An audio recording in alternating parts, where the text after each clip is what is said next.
উটের কথা আল্লাহ কেন বললেন? উট হচ্ছে এমন আজীব একটা প্রাণী যেটা প্রাণী বিজ্ঞানীদেরকে হয়রান করে দিয়েছে। আল্লাহু আকবার, আপনি অবাক হবেন উটের যে ফিচার আল্লাহ তাআলা দিয়েছেন।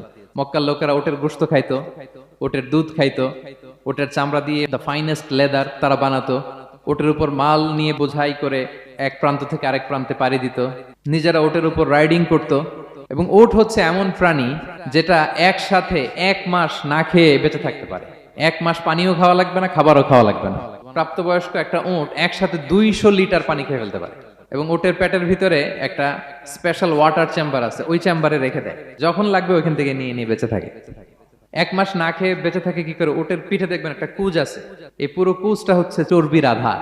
ওটের যখন খাবার থাকে না মরুভূমিতে, মাসের পর মাস যখন চলে, ওই চর্বি থেকে এনার্জি নিয়ে সে মরুভূমিতে চলে, সে না খেয়েও বাঁচতে পারে।